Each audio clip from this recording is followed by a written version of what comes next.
This book is the most remarkable piece of literature this world has ever seen. The Bible has outsold every other publication, been translated into more languages than any other.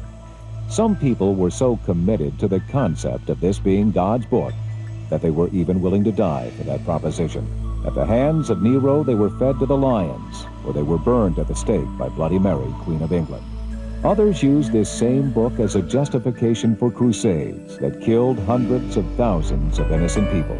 This is the story of how the Bible survived from the time of Moses until it reached the shores of America on the Mayflower.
God's first written communication with man was called the Decalogue. It means the 10 words. You and I know it better as the 10 Commandments.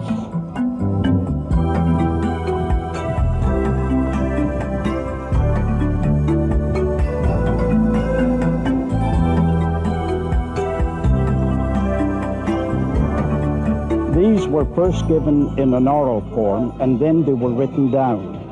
Moses was asked to go up the mountain a second time, and God added to them the rights of people, the rights of property, and the rights of piety.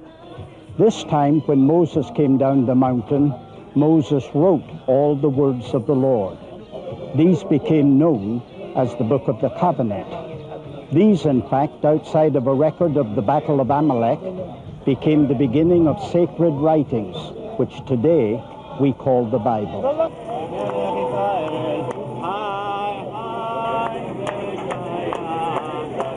It took 1,500 years to compile it. 40 different authors contributed, and they wrote in 3 different languages. Some of them used poetry, some history, and others biography. Many who wrote were kings or warriors, and others were priests or peasants.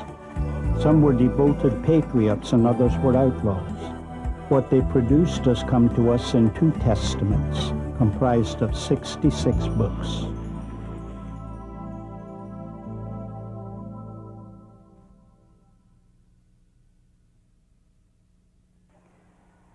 There is a word that needs to be a part of your vocabulary if it isn't.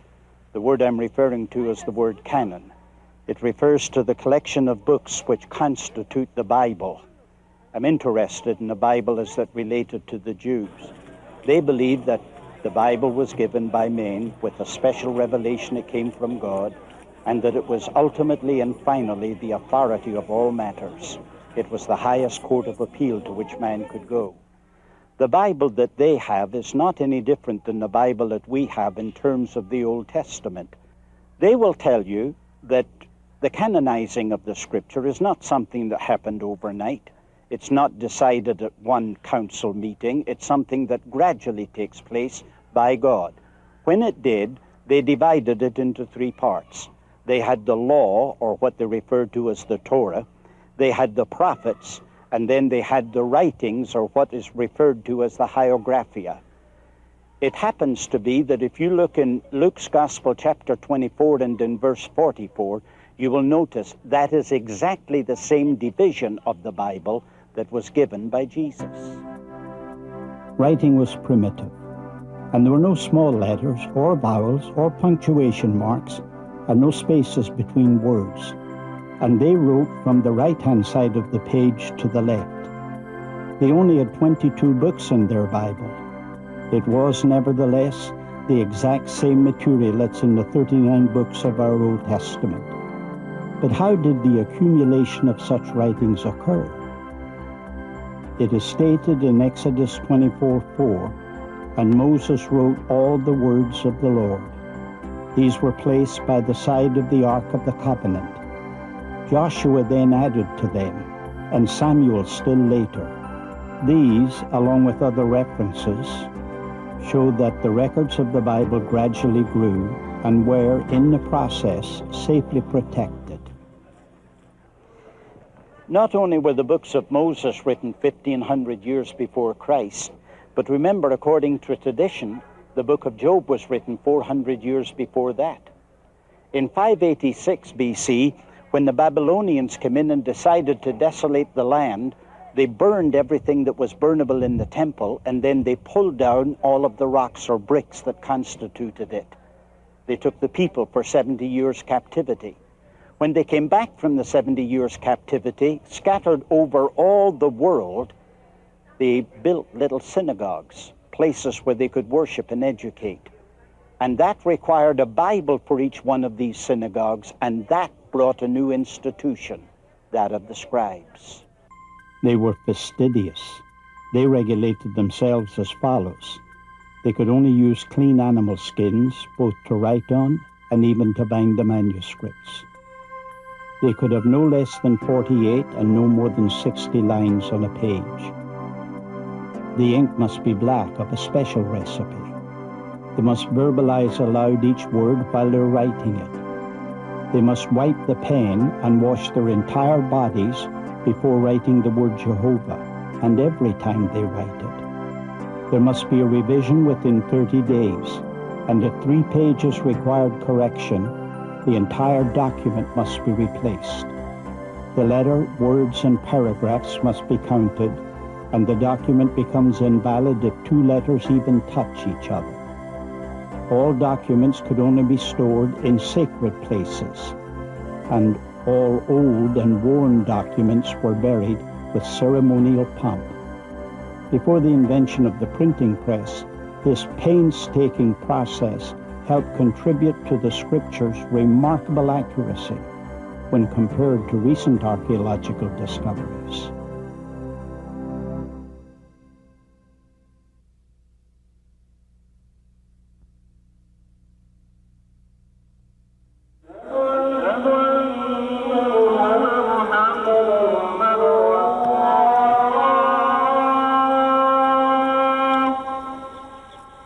When Alexander the Great conquered the world, it was an age of philosophical reasoning.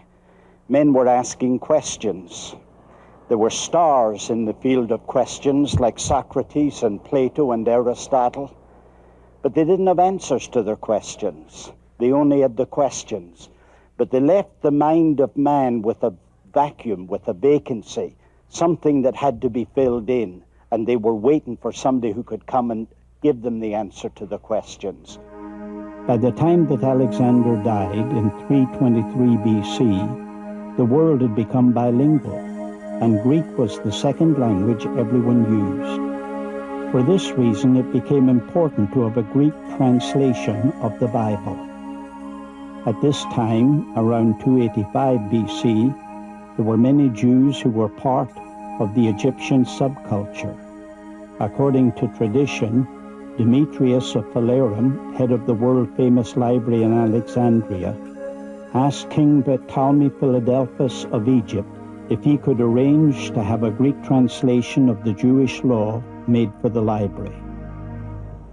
To accomplish that, the king released 100,000 Jewish slaves that he had in his realm, and he sent them, along with a very generous gift and an ambassador, to Eleazar, the high priest of Jerusalem. And he made this request. He wanted him to collect 6 scholars from each of the 12 tribes, constituting 72 men. These 72 men were to go to Alexandria to do the translating work.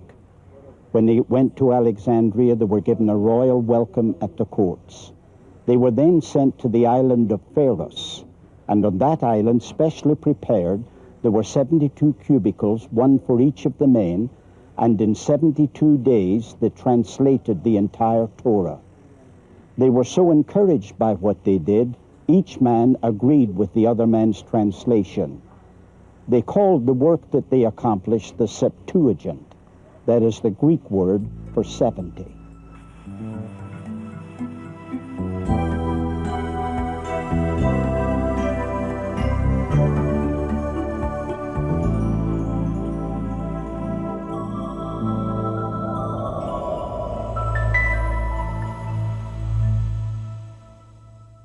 Ever since the Babylonian captivity, the Jews have been living under some form of oppression. The Old Testament is permeated with prophecies that foretell of a Savior who would liberate the Jews and crush their enemies. Both Jewish and Christian scholars will agree that a central theme of the Bible points to a Messiah, a Christ.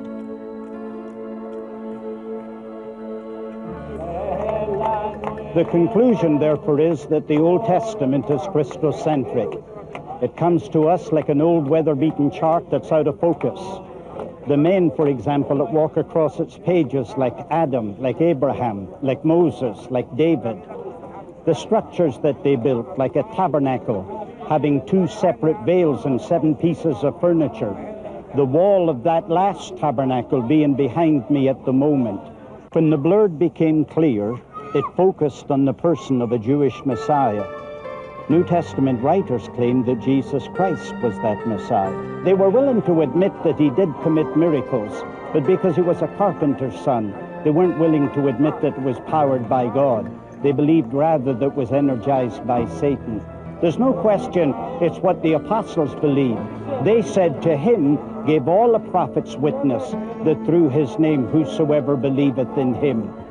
And the biggest problem of all that he had was that he claimed the title of a king, and that made the Roman Empire a little bit nervous. The theme of the New Testament puts a spotlight on this Christ, whom they believed to be Jesus of Nazareth. The Jewish religious leaders strongly denounced their conclusion. In their minds, they saw him as a fraud who could never be the Savior that was foretold by the prophets. To the writers of the New Testament, Jesus was the Christ, the Messiah. They contended that only in retrospect could you see all the scriptures that foretold of this man. And it was the message of this man that would later embody almost the entire text of the New Testament.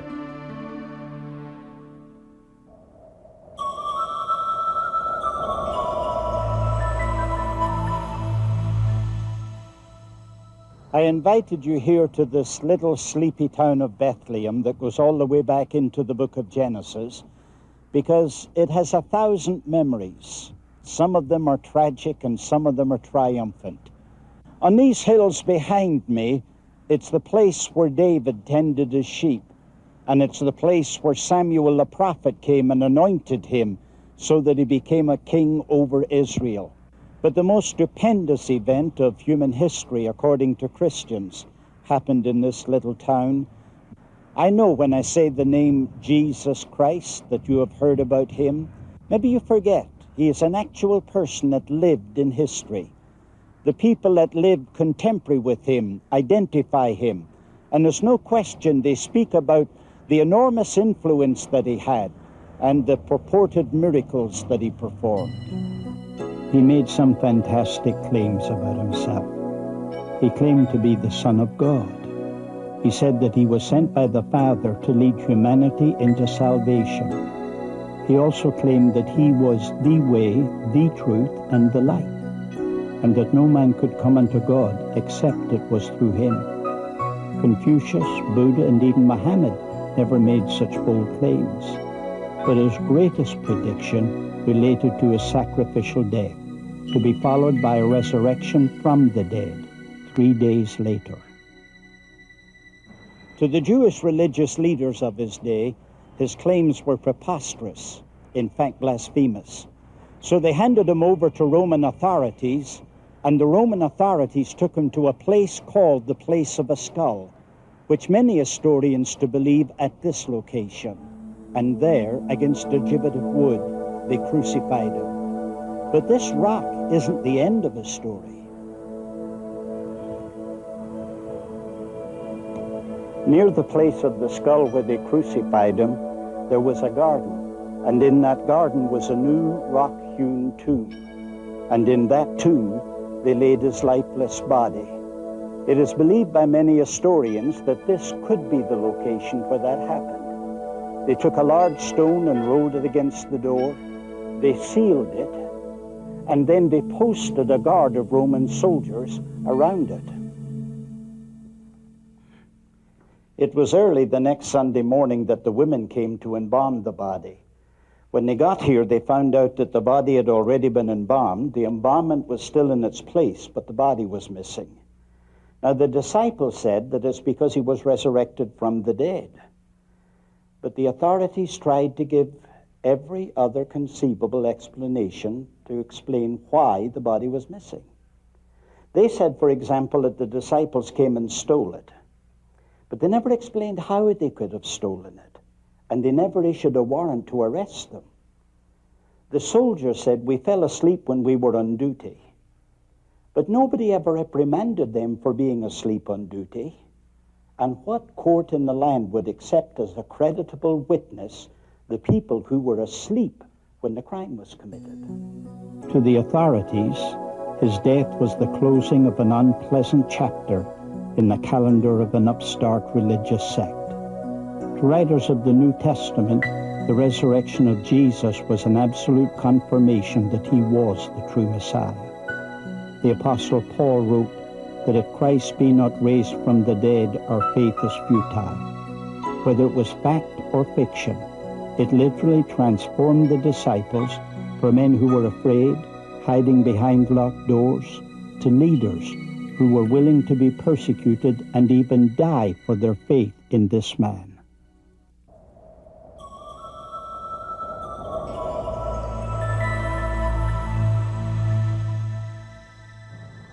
If we were to take the first century and divide it according to truth, it would fall into a threefold division. First, it was living truth. At that time, the master of the disciples was alive, and as long as he lived, his words were important. It is stated according to Dr. Luke, who wrote his gospel, that he was mighty in word and in deed, meaning that his words were oracles and his deeds were miracles. When you come into the second period, from 30 to 50, it's a period of oral tradition. They didn't bother writing anything because they believed that he was going to come quickly and writing was unnecessary. But when you go into the third division, from 50 to 90, that's the period of written communication. It was at that time that certain conditions came about that required the writing of letters, and it was those letters which became the basis of our New Testament. Christianity was growing at such an explosive rate that the apostles couldn't keep up with its rapid expansion. The writing of letters became an indispensable tool to communicate to the fledgling church. In some cases, they wrote to reprove, in other cases to encourage. These same letters would become part of the Bible. Peter wrote to the Hebrew Christians who were scattered throughout Asia Minor because of severe persecution, and for which they needed the strongest encouragement. Though he faded from the picture by Acts chapter 12, he was faithful to the end of his days. John, being the youngest of the apostles, outlived them all. He wrote 3 letters or epistles which inspired holy living, and a gospel which highlighted some of the things that were omitted by the other 3 writers. His most outstanding work was written while he was in exile on the Isle of Patmos. He lifted the veil and allowed us to look into the future in his book that became known as the Revelation. But the most notable and prolific writer of the New Testament was the most zealous persecutor of the church in his early days, Saul of Tarsus.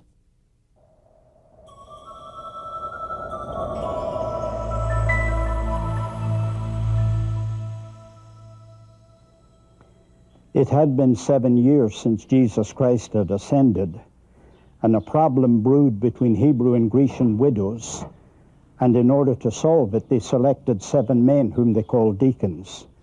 All of the 7 had Greek names. 2 of them came into the limelight. One was Philip, one was Stephen. Stephen was the first one to get the focus of attention. He had gone before the Sanhedrin, accused them of murdering the Messiah, and based on a verse in Isaiah, contended that God did not dwell in one single place. What he said enraged both Sadducees and Pharisees. The reason the Sadducees didn't like what Stephen said is because they didn't believe in angels or a life after death, and they only accepted the inspiration of the Pentateuch. The reason the Pharisees didn't like it, who believed in the inspiration of Isaiah, they didn't like his interpretation. So they took Stephen and they brought him to this location at what's known as Stephen's Gate, and they stoned him. He was the first martyr, and since his day, arenas' floors have been soaked red with human blood.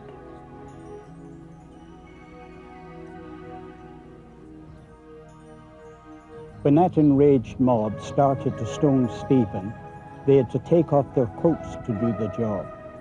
There was a middle-aged man, inactive in what they were doing, and they put their garments at his feet. He saw things, he heard things, and he felt things that he never forgot the rest of his life. They referred to him as Saul, but he later became known to us as Paul the Apostle. Paul's home was in Tarsus of Cilicia, a Greek province, and its environment of philosophers, grammarians, and poets must have contributed to his mental skills. His family were of the strictest Jews. Both he and his father were Pharisees. He was fluent in the Hebrew language. He selected the rabbinical college at Jerusalem for his training, and he sat at the feet of the highly esteemed Gamaliel.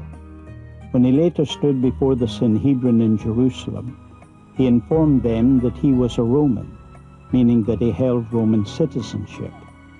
Their reactions to that information testified to its value. That citizenship exempted him from slavery, excused him from degrading punishments like scourging and crucifixion. It gave him the right to appeal any lower court decision to the emperor. And most important of all, it provided him with the freedom to roam the world. He became possessed of an uncontrolled passion to persecute Christians, as he had watched them do with Stephen.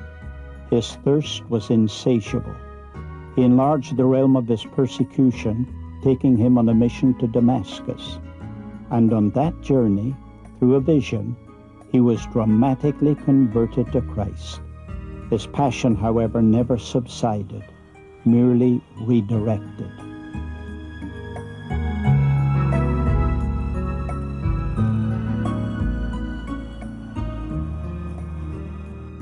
When the city of Damascus heard about his conversion and his presence in the city, they determined they were going to take his life.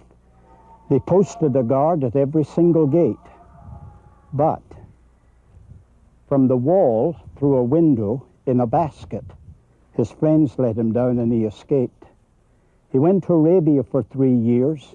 He went to visit the apostles in the city of Jerusalem.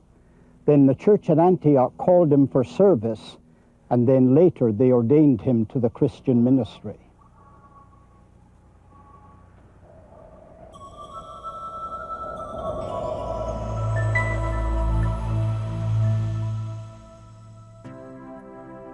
He became a legend in his own day.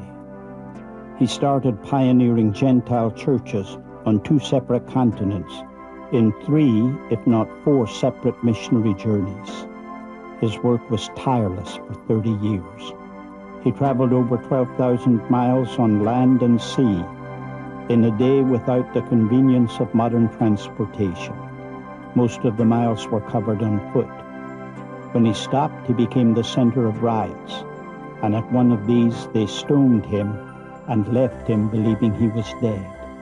Because of the tremendous scope of Paul's pioneering ministry, it necessitated the follow-up of letters to many of the churches he founded. In this area, Paul became the most prolific writer of all the New Testament authors. He was the writer of over half the New Testament epistles, and many of these letters were written while he was in chains. His final letter was written during his imprisonment, waiting the decision of Caesar.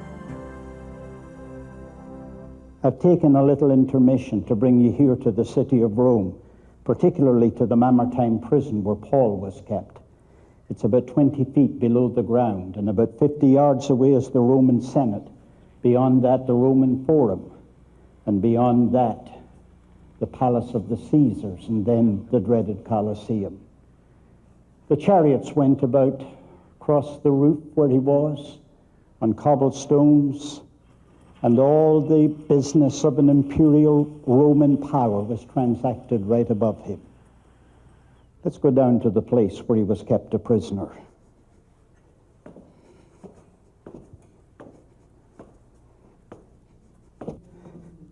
This is the actual cell from which Paul wrote that last letter that he ever wrote. He was in this location when he did it. When he wrote to the Romans, he earlier said that he hoped to have a prosperous journey by the will of God to come unto them. But when he came, he described himself as Paul the Aged. He had chains on his arms and soldiers around his body. He was cold. He talked about a cloak they had left at Troas. He was friendless. He said, Demas hath forsaken me, having loved this present evil world. He said, at my first answer no man stood with me, but all men forsook me. And he had the sense that it was all over. He said, I am now ready to be offered. If there was some way that it was possible for us to take the pulse of Paul so that we could tell what his heartbeat was and ask him a question, like, how are you doing, Paul? He would say, I am an apostle of Jesus Christ by the will of God, of Jesus Christ, unafraid of the imperial power above him, by the will of God, not changed by the circumstance that appears to be adverse. We said, what about dying, Paul? How do you feel about that? He would have said, the time of my departure is at hand. I fought a good fight. I finished the course. I've kept the faith. Henceforth there is laid up for me a crown of righteousness. In other words, when you measure the power of the pen, there's no way that you can question the fact it's sharper than any sword.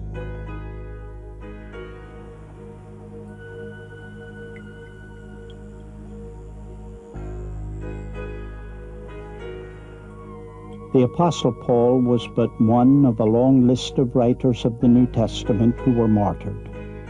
According to tradition, Peter was supposedly imprisoned with Paul, and Peter died at the hand of the Emperor Nero. He was brought out, whipped, and crucified with his head down. According to John Fox, the historian, Peter chose to be crucified upside down because he didn't think he was worthy to suffer in the same way as Jesus.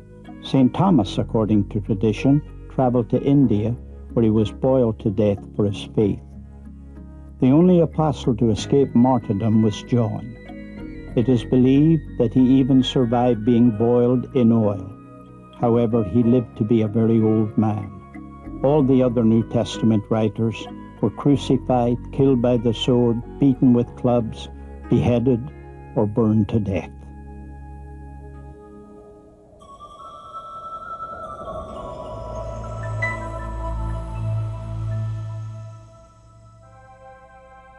The earliest fragment of the New Testament dates back between 120 and 150 AD.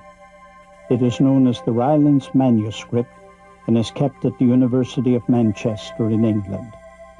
Believing that John's Gospel was written as one of the last books of our New Testament, the original document was written at the earliest but 25 years previously.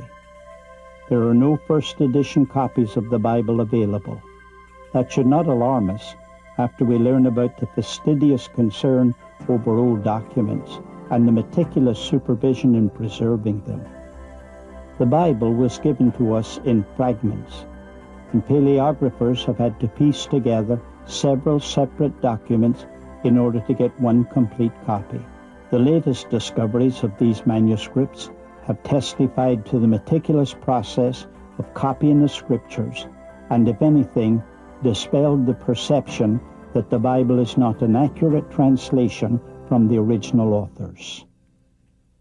The most recent of these discoveries was made in 1947 in the finding of the Dead Sea Scrolls, the most important segment of that referred to as the Qumran. There were 11 caves here where they collectively found these documents, and in doing so it's believed that they were at least part of the library of a sect of the Essenes that had a little community built not far from where we are at the moment. There's a great deal of value that came to us from these discoveries. In the first place, we were able collectively to reproduce the entire Old Testament with the exception of the book of Esther. In the second place, we built a bridge that brought us closer to the original documents by 1,000 years over anything that we had previously. And in the third place, and probably most significantly, we discovered that we really didn't have to make any changes in what we had originally translated into the Word of God.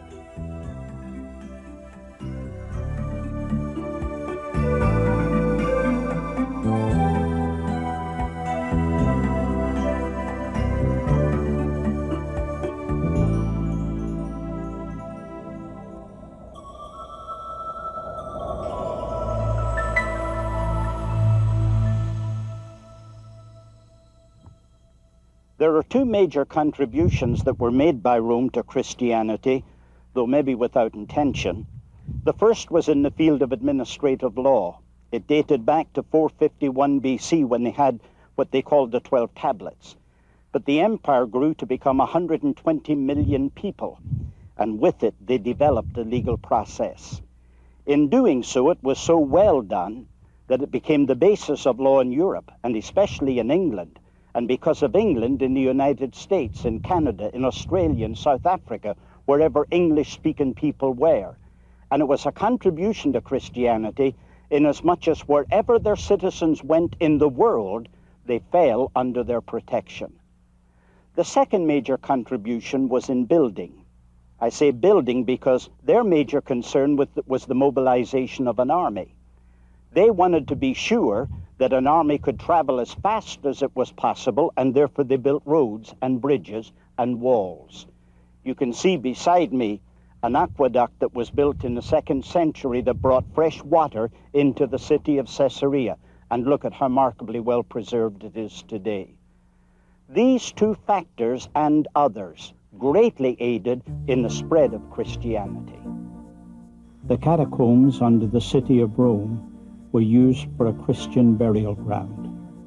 There are an estimated 4 million graves here. In Rome, there were 40 separate Christian congregations meeting just before the last persecution. By this time, Christians could be found in the Roman Empire as far away as England. Not only were they growing numerically, they were penetrating vertically through every social stratum. We know that the common people and the wealthy heard him gladly. Christianity could never have survived without the Bible. It was this the early church had in common. It became the very foundation on which they lived and died.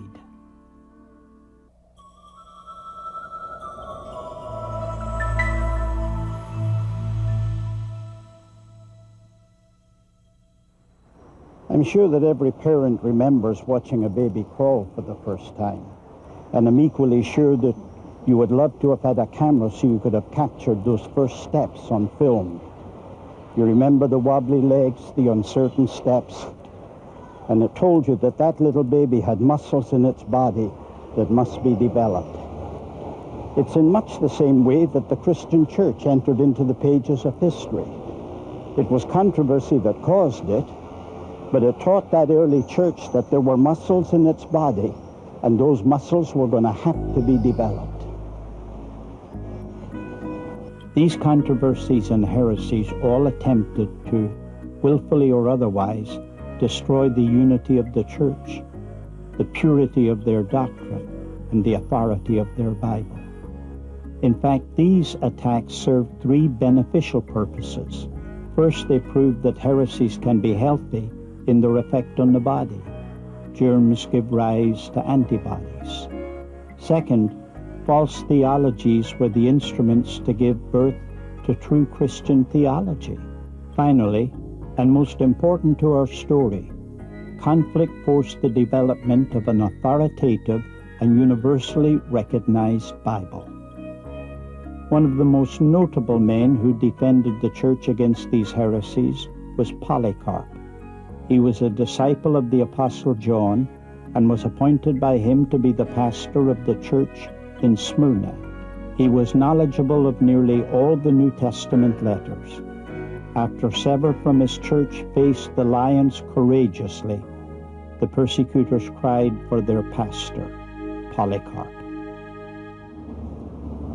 It was one of his servants under torture that told them where the master was staying.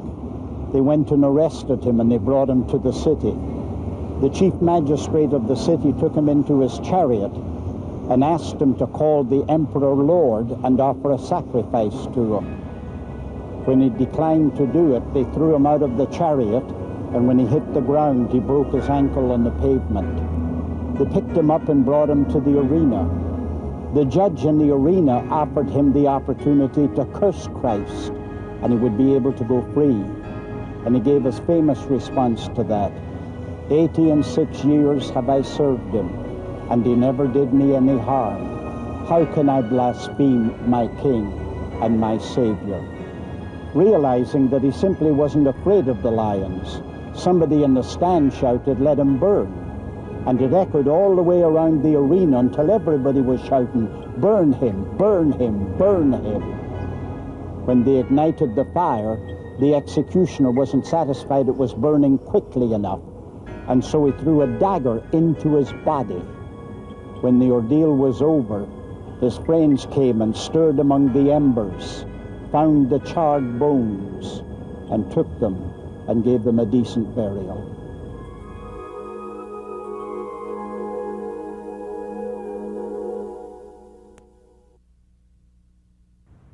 Behind me you see the ruins of the old Roman Colosseum. Began to be built by Vespasian in 72 AD and was completed by his son Titus in 80 AD. But then the Normans came in 1084 and they left it the way we see it today. Why is it left this much standing? Probably because it's a monument to Christian martyrs.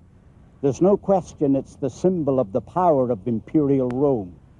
On the other hand, it's one of the dark pages in human history in which the church had to face bitter persecution.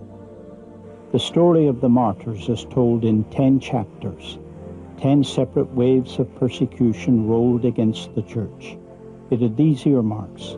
It was usually on a local level until the year 250 when it became an empire issue. Second, it was usually, though not always, centered in an emperor. The relief or subsidence came at the emperor's death. Though a Jewish persecution had preceded it, the Roman hostility began in 64, occasioned by Nero. The Roman historian Tacitus reported Rome being set on fire. Nero declared it the work of Christians and put great numbers of them to death after frightful tortures. Other historians tell of the troublesome coat the Christians were made to wear. It was made of coarse cloth, covered with pitch, wax, and sulfur. Being dressed in this coat, they were hung by their chins with sharp stakes fixed in the ground and set on fire. Nero had them burned at midnight for torches to the city. Stories are told of houses filled with Christians and then burned to the ground. Companies of 50 tied with ropes then hurried into the seas.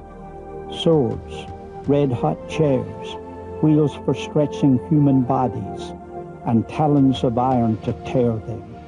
All the attempt of Rome to stamp out the influence of these Christians. There are 4 basic reasons why the citizens of the Roman Empire persecuted the Christians. One was political. These Christians met at nighttime in clandestine places and were suspicious of being another political party. Second was religious. They refused to burn incense on an altar to Caesar, acknowledging that Caesar was God. Third is social. They had a philosophy of human life that was different. They believed that all men were equal. It was the philosophy of Rome that Nero was at one end of the continuum and slaves were on the opposite end of the continuum. And finally, financial reasons, because people made a living making, for example, in Ephesus, little black idols unto Diana, and the gospel put them out of business. The 10th and final wave came in March 303. It was an edict issued by the Emperor Diocletian. It called for an end to all meetings, the destruction of all church buildings, the disposition of all officers, the imprisonment of those who persist in disobedience, and the submission of all sacred writings to be confiscated and burned. Eusebius, the historian, confirmed that a later edict ordered the Christians to sacrifice to the pagan gods or be put to death. He also reported that prisons became so crowded that there was no room to accommodate the criminals. The persecution slackened when Diocletian abdicated and retired in 305. Galerius issued an edict from his deathbed in 311, giving toleration to Christianity. When we ask the question, what value came out of this 241 years of persecution, we admit it's a difficult question to answer. But have you recognized that under every wave of persecution, the number of believers grew? Do you realize that they focused on the definition of what a church was? They even questioned the right of those who compromised under persecution, whether or not they had a right to continue in fellowship with believers. And then there's the question about the authority of the Bible. When you stop and think about it, it wasn't as yet canonized, but there were certain letters that held supreme authority, and they redirected the priorities of people. Now, there is an interest in this indestructible book.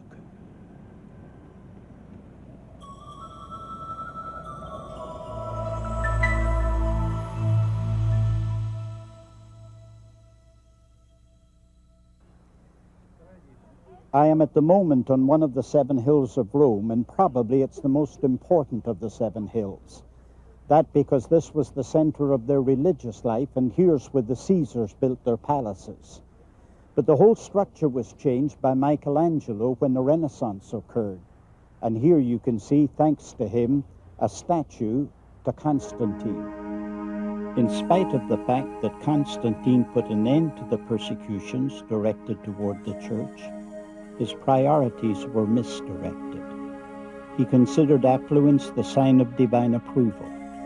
He brought bishops who had been reduced to relative poverty, scarred in days by recent persecutions, and he brought them into palaces that blazed with light and breathed of perfume. He built churches, stacked them with a body of clergymen and bishops, when there was no known profession of Christianity in that region.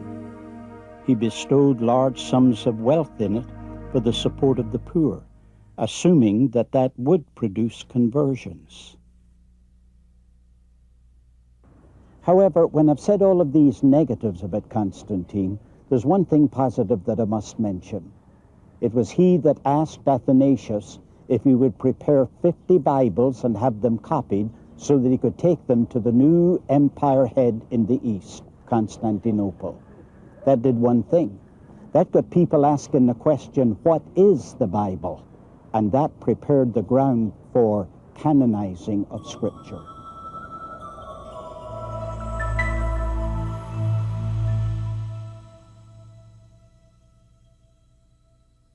Inasmuch as the early church was expecting that their Savior would return quickly, and inasmuch as he had commissioned them to go out and to preach the gospel to every creature, they really never became interested in writing. They didn't have the time for writing. Then there came a time when I understand writing began, but only to try and capture the sense of the message. They weren't concerned about what words were used or what tenses or syntax. They simply wanted to convey enough information so that converts could be won over to Christianity. But then came that dreaded time in 303 under the Diocletian persecution. They did something then that they had never done before in persecution. They called for the destruction of all sacred documents. We don't know what we lost at that time. We believe that there were literally thousands upon thousands of documents that were taken from us because of that persecution. And as soon as that period passed, then came the reverse, an avid desire to know what was written.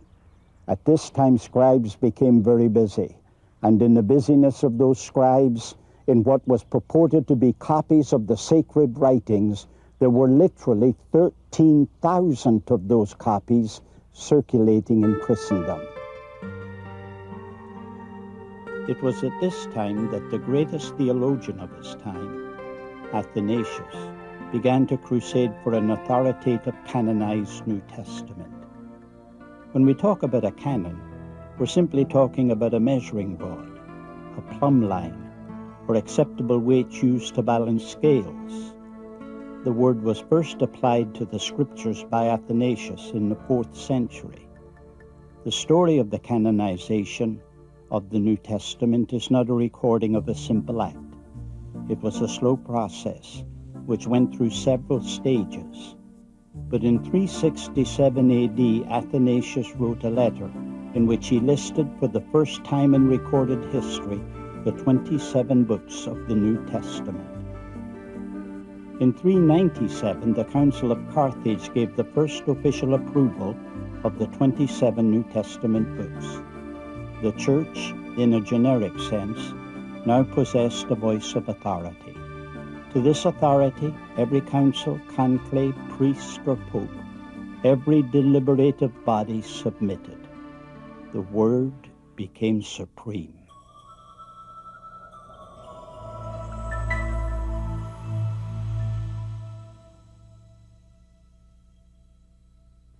I'm standing in a stone grotto in the city of Bethlehem that's only about 20 by 20, where a man spent 16 years of his life, and he did the greatest thing that he could have done for mankind. His name was Jerome. He was born in Dalmatia in 347 to Christian parents. His father took care of his early education, then sent him to the city of Rome to study rhetoric and philosophy from a great teacher named Donatus. While he was there, he submitted to Christian baptism. That had a profound effect upon his life. He left there in 390, and at that time he was translating a commentary on the book of Psalms. He and 3 friends decided they would travel to the east. They got as far as the town of Antioch when he took seriously sick. A high fever got a hold of his body, and one night in the delirium, he dreamed a dream that Christ came to him and told him he was not a Christian. For that, he dedicated his life to what he considered to be the most difficult task possible, and that was learning and mastering the Hebrew language. The following year, he was in the city of Constantinople, and powerful preaching against Arianism moved him to become a defender of the faith. But then 2 years later, he went to the city of Rome to try and mediate in a council that was being held. In the process, he met Damascus, who was the bishop of Rome. He was later to become the pope, and a strong bond came between these two men, and close friendship developed. So close that Damascus asked Jerome, would he be kind enough to translate directly from the Hebrew Old Testament into the Latin language for the first time. Latin became more important in the affairs of the empire. In North Africa, it was being used exclusively for communicating religious information, and so it became an imperative to have an accurate translation from the original languages into Latin. And there was no one more qualified to do this than Jerome. Jerome moved here to Bethlehem to live a monastic life and dedicated himself to this enormous task. In the year 405, his mission was complete, but he spent the rest of his life in Bethlehem, dedicating himself to writing defenses for the Orthodox faith. He finally died in 420. Though his work became known as the Vulgate, or Bible in the common language, it also became the very instrument which blocked the road to any other Vulgate. It was so highly esteemed that succeeding generations decided to forbid any other translation. Instead, Latin would become the official language of the Church. All other languages were thereby deprived of any translation in their mother tongue, and the good became the enemy of the best. This, in fact, deprived the public of a Bible and sent the world plunging into the darkness of the Middle Ages.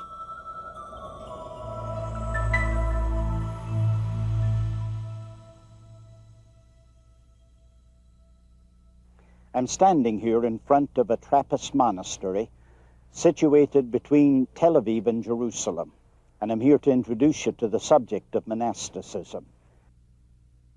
Jerome had to come to Rome to mediate at a council in 382, and when he arrived there, he saw the secular influence on the church, the opulence of the church, the struggle for authority, and the absence of piety greatly disturbed him. So he became a preacher on monasticism. When he left Rome and went to Bethlehem to finish the translating work of the Bible, some of his converts followed him. One was a very wealthy widow by the name of Paula. She and her son went to Bethlehem, and they founded 4 monasteries there, 3 of them for nuns and 1 of them for a monk. According to Philip Schaff, the great church historian, he said that Jerome is the father of Roman monasticism. And there's no question that after Jerome's day, it flourished all the way from Asia Minor to Britain.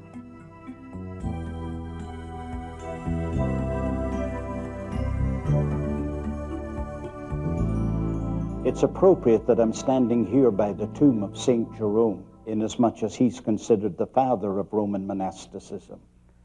If you were able to go to a monastery and peep through the window, I think what you would see would persuade you that they were the salt of their generation.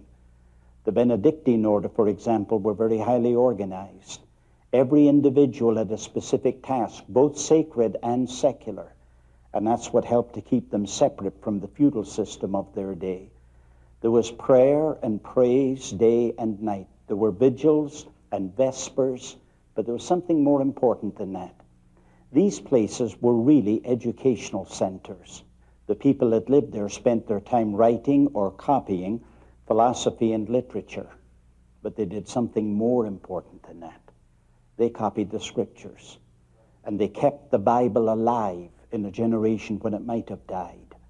That's the reason for which we think of them as being white lilies in muddy ponds.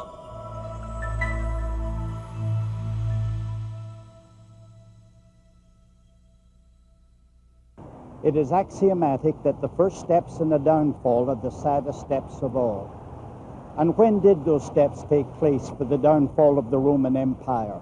Some will say that it was when they divided the empire between East and West. But perhaps it's more accurately the 20-year war they had against the Goths that ended in 555. And only 13 years later, another Germanic tribe by the name of Lombards came, and they invaded this city. And what the Goths hadn't ruined, they certainly did ruin. But then a man came to the papacy by the name of Gregory. They called him Gregory the Great, and he deserved the title. He was a magnificent man. Because the Lombard army had been unpaid, he then decided that he would take the monies that belonged to the church and pay off that army.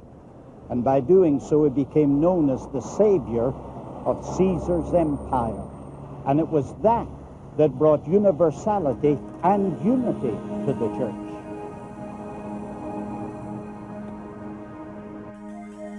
The church was the supreme power during this age, but this power is a sad chapter in the history of Christianity. The Bible was relegated to the closed doors of the monastery. It had been placed on a pedestal and confined to a language that only the privileged few could read. In the meantime, the church was consumed with its political objectives, and that ushered in crusades and other atrocities. Countless lives would be wasted, but now the church was primarily responsible. However, in the far-off Isles of Britain, the Bible was just starting to cause shock waves that would change the course of history forever.